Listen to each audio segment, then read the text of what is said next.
Good morning. Uh, the paper is on Descemet's membrane endothelial keratoplasty indications, outcome, and safety profile. Over the last couple of decades, the endothelial keratoplasty has evolved from DLEK to DMEK through DSEC, where finally we have reached a stage where we transplant just the endothelial Descemet's complex without any donor stroma.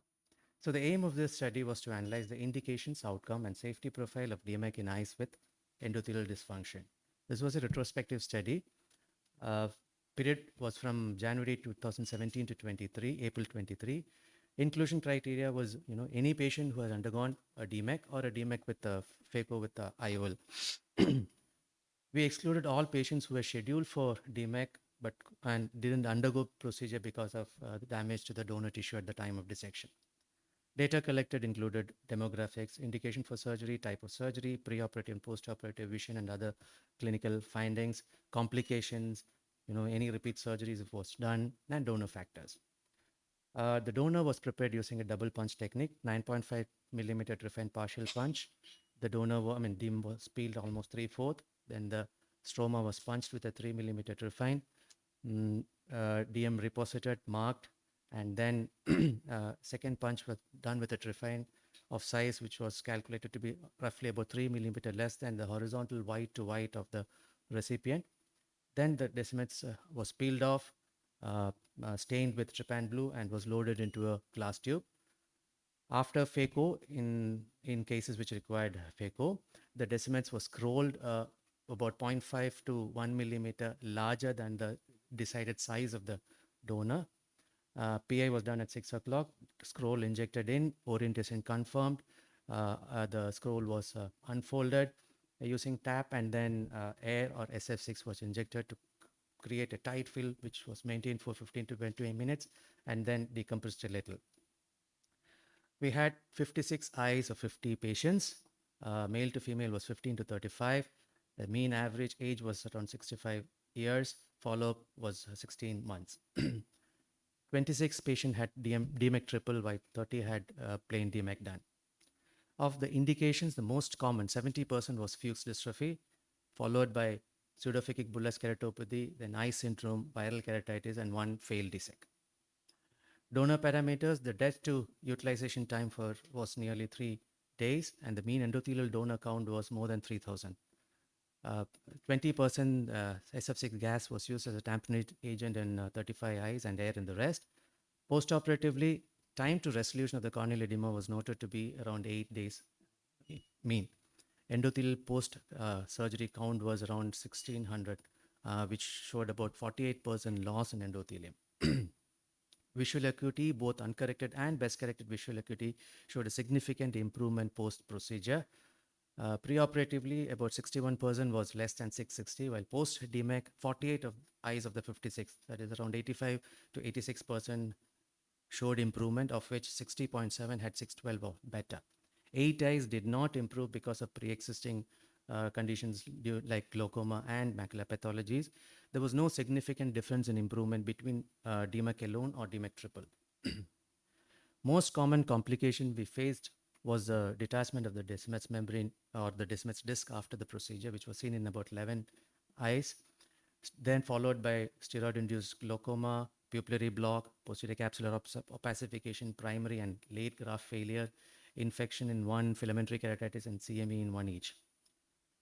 Of the 11 eyes with the Descemet's detachment, 8 need rebubbling, 6 with SF6 and 2 with air, and 3 eyes had spontaneous reattachment. Of all the eyes which had pupillary block, 5 eyes we had used SF6 and all needed tap.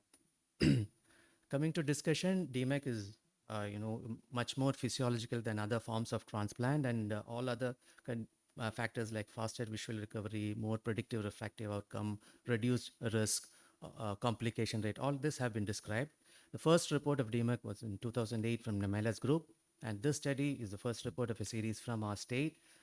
And like many other published studies, the most common indication in our series was Fuchs endothelial dystrophy, followed by PBK.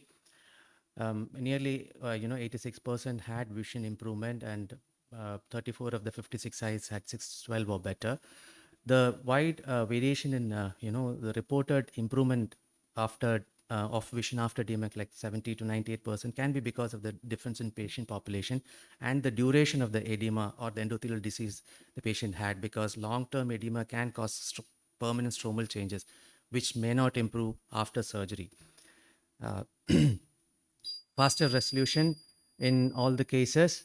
Mean endothelial loss was 48%, and the reported varies from 30 to more than 50. The maximum occurs during the graft preparation and transplantation. It's also known that shipping of the tissue causes loss of cells.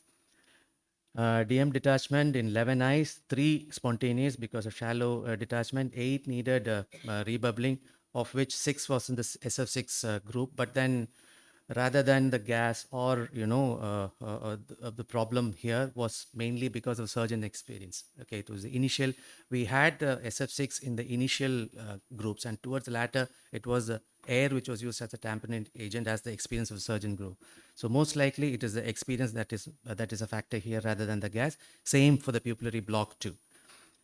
Steroid and induced glaucoma was just about 12%. Then we just had 2 eyes with primary graft failure and 2 in late graft failure. So we couldn't actually give much statistical importance to that.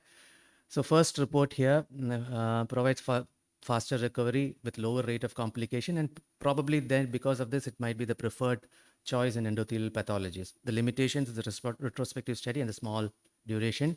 To conclude, the most common indication in our study was Fuchs, and DMEC gives excellent recovery with few complications, making it a highly successful and safe procedure in endothelial dysfunction.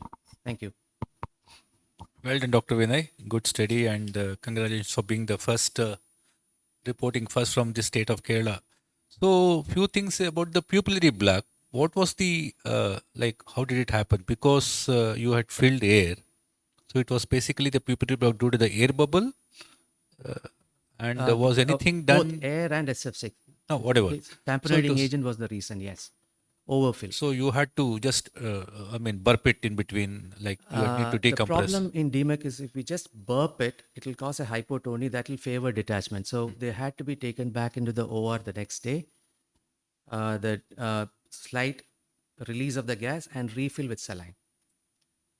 No, it was a raised IOP due to the gas expansion, or is it a pupillary block? It was due to pupillary block because of the gas or air. We can't say it is a gas expansion because 20% SF6 is supposed to be non-expansile, and air, of course, doesn't expand. So we had in both series. So did you try any kind of a PI with an automated All vitrectomy? of them had 6 o'clock PI. Right. So Yes. despite that, they had pupillary block. Yes. That is why we infer that it is mainly because of surgeon inexperience. Okay. We want a large air to stay post DMEC, Yeah. which will cover actually the inferior part of the disc too. So adjusting that just to leave that the small area of inferior PI uncovered, at the same time the bubble to cover the inferior part of the the DM disc, transplanted disc. That is where the learning curve is. I think that is the sweet spot probably for the surgeons. Now coming to the surgeon experience and these initial problems you had, do you also do PDEC? No, I don't do it. Okay. So, but going by that, like how easy or difficult compared to the dissect that you have done in the past? I didn't get the question. Dissect, you must have DSEC done with DMEC. dissects before. Yes. Dissects and DMEC. Yes. The learning curve is quite How steep. skill intensive is this compared to dissect? Oh, it is quite different from DSEC in terms of skill. You need the curve is really sharp initially. No, it's the It is donor behavior is different. The Yes, disc exactly. behavior. There are two aspects. From my personal experience, the most difficult part, two. One is the donor dissection. Okay, to a large extent, we can overcome with enough, training or trials in the wet lab. The second thing is manipulating the DM disc in the AC to get the right orientation and fill. These are the two most important or most difficult things. And yes, both these are quite difficult compared, for me at least, compared to DSEC. And what are the refractive status of the graft? Like, what is a BCVA you told 612 are better in many Yes, cases, but yes. what are the refractive change? I did not assess in this study at all, but then in eyes which had a combined phaco with DMEC, we aim for 0.75 to 0.8 myopic side. Okay. Yes. Okay, well done.